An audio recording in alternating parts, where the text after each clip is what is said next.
Hello mes petits chats!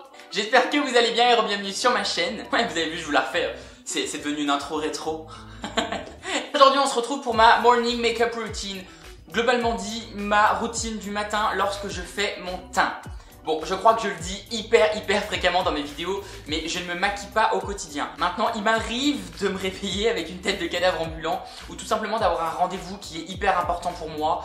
Et à ce moment-là, il faut que j'ai vraiment cette bonne mine, un teint ultra frais et zéro défaut. Mais pour moi, zéro défaut ne veut pas dire avoir ça sur le visage et ne veut pas dire que ça doit se voir. Et c'est vraiment la particularité de ce teint que je vais vous proposer aujourd'hui, c'est d'obtenir un teint vraiment impeccable, hyper léger, hyper frais et 100% naturel quoi. Avec ce teint, voilà, c'est que c'est un teint qui va autant aux femmes qu'aux hommes, qui est hyper portable tout simplement, qu'on peut porter en plein jour et qui ne va pas se voir. C'est le gros avantage, la différence avec quand on fait des gros baking ou quand on fait un contouring, c'est qu'il y a un effet de matière qui est indéniable et qu'on va remarquer, surtout en plein jour. Alors qu'avec ce type de make-up là, vraiment c'est hyper discret. En plus, vous avez été plus que nombreux à me dire quand est-ce que tu nous fais ta routine du matin? Donc la voilà, parce que je mets toujours 15 plombes à filmer une vidéo, vous le savez, et je vous dis oui elle arrive, et elle arrive, mais quand elle arrive. Donc sans plus tarder, si vous souhaitez savoir comment obtenir ce petit teint léger, et ben c'est parti. Pour commencer, ça permettra aussi de faire un petit rappel de la vidéo précédente. On hydrate sa peau pour avoir le plus beau maquillage possible et en même temps protéger son visage, protéger sa peau du maquillage. S'il faut que je vous le répète 1 million de fois, je vous le répéterai 1 million de fois. Donc je vais utiliser ma Moisture Light de chez Macoctot parce que j'aime beaucoup cette crème lorsque je veux avoir un petit effet glowy naturel au niveau de la peau sans qu'elle ne vienne trop briller tout au long de la journée.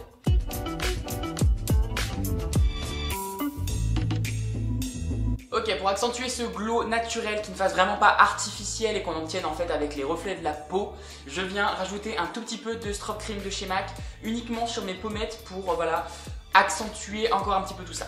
Voilà. Je viens ensuite prendre mon Lumino Silk de chez Giorgio Armani et cette fois-ci, contrairement au teint que je fais habituellement, je ne viens pas l'appliquer sur l'intégralité du visage. En fait, je vais venir concentrer mon maquillage sur la partie centrale de mon visage et je vais tirer la matière vers l'extérieur. Je vais le mettre en toute petite quantité. Pour le coup, pour ce type de teint là, c'est vraiment le less is more. Donc je vais venir appliquer du produit tout simplement là où il y en a besoin, sur la partie centrale. Et s'il y a besoin d'un petit peu plus de couvrance, je viendrai prendre un correcteur et je travaillerai de façon très localisée sur les zones qui sont à corriger sur mon visage.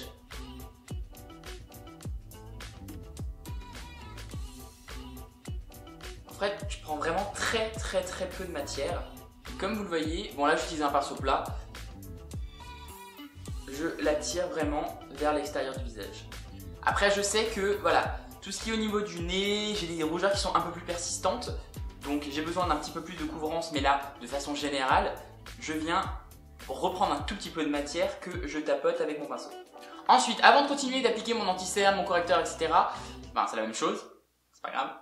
Je viens prendre mon 130 de chez MAC qui est un petit pinceau duo fibre qui est propre et je viens en fait repatiner légèrement la matière. Le but c'est vraiment de fondre la matière et qu'elle ne se voit pas du tout. On va vraiment venir apporter en fait cet effet flouté à notre grain de peau. Toujours en tirant un petit peu les bordures de là où on avait appliqué le produit vers l'extérieur. Je viens maintenant camoufler mes cernes et corriger mes petites rougeurs persistantes, les petits boutons par-ci par-là, avec mon anti-cerne Smashbox. Et vous allez voir que là, je ne fais pas du tout le triangle, je ne fais pas des gros traits comme je fais habituellement quand je veux vraiment des teints ultra parfaits. Là, on veut quelque chose de naturel, encore une fois.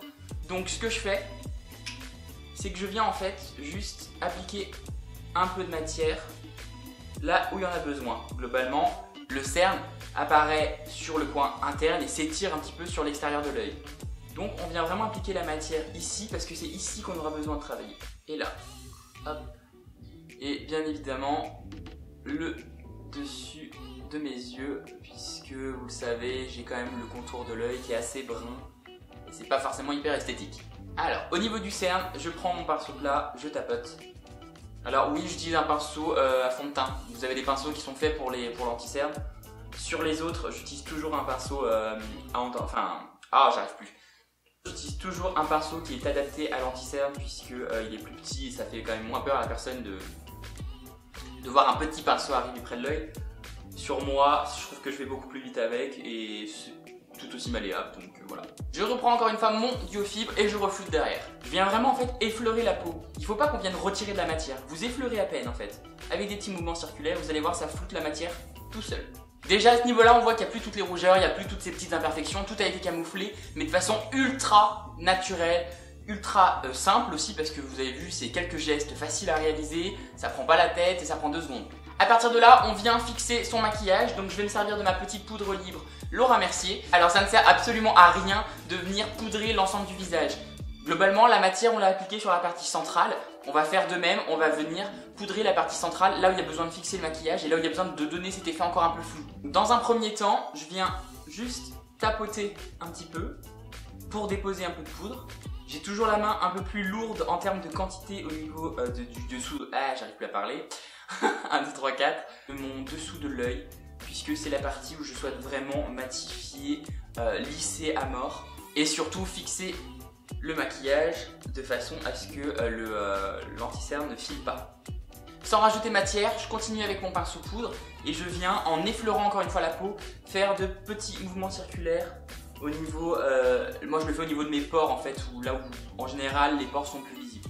Ça c'était clairement l'étape qui fait la différence, qui vient apporter cet effet lissant au visage et qui vient tellement flouter qu'on ne voit plus la matière, on ne voit plus du tout le produit sur le visage.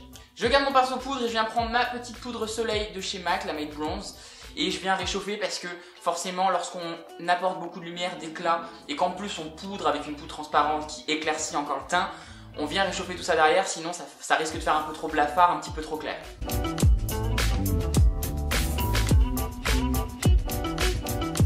Vous voyez, je le fais vraiment grossièrement en fait, je viens pas sculpter du tout là, je viens juste réchauffer en apportant un petit peu de chaleur aux zones qui sont susceptibles d'être touchées par le soleil en fait, donc qui auront tendance à rougir ou à bronzer un petit peu plus.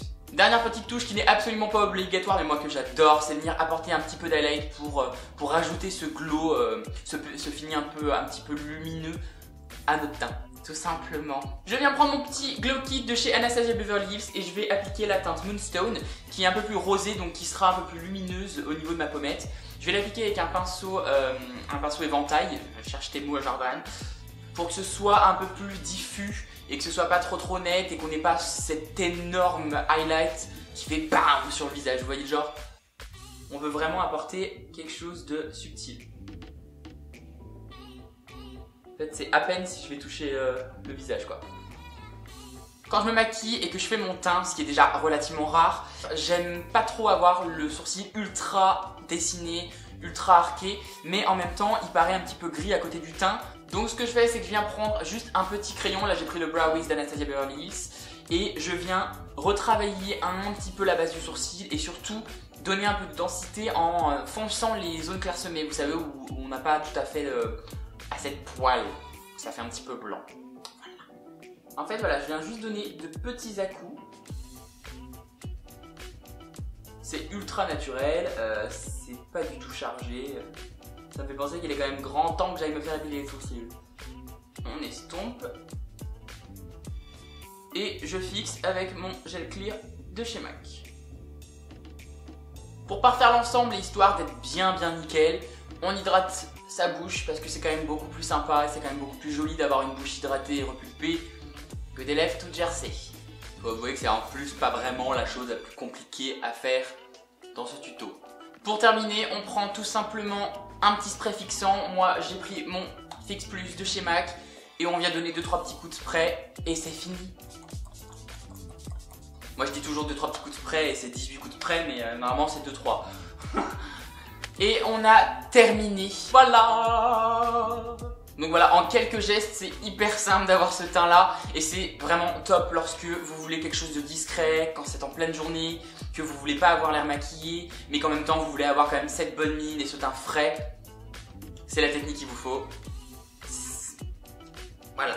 En tout cas, j'espère que cette vidéo vous aura plu et qu'elle vous aidera aussi à travailler peut-être un peu plus en subtilité. Et parce que c'est vrai que souvent dans mes vidéos, je mets pas mal de matière que j'estompe au Beauty Blender et je me suis dit que ce serait sympa de vous montrer comment je procède pour travailler légèrement un teint, ne pas trop en faire et obtenir quelque chose d'ultra naturel, de portable super facilement. Dites-moi en commentaire juste en dessous ce que vous en avez pensé, si vous aimeriez que je vous propose d'autres vidéos un peu plus dans ce genre-là justement, qui soient vraiment faites pour du quotidien. N'oubliez pas de liker la vidéo, de la partager et surtout de vous abonner à la chaîne pour être informé en live, direct, là tout de suite, maintenant, des sorties de vidéos. Moi en attendant je vous fais des tonnes de bisous, je vous aime fort d'amour et je vous dis à très vite. Bye bye. Truc qui fait blanc quoi. J'ai une rougeur là, c'est pas possible quoi. Et les camions non plus, c'est pas possible. Putain, il y a plein de bruit quoi.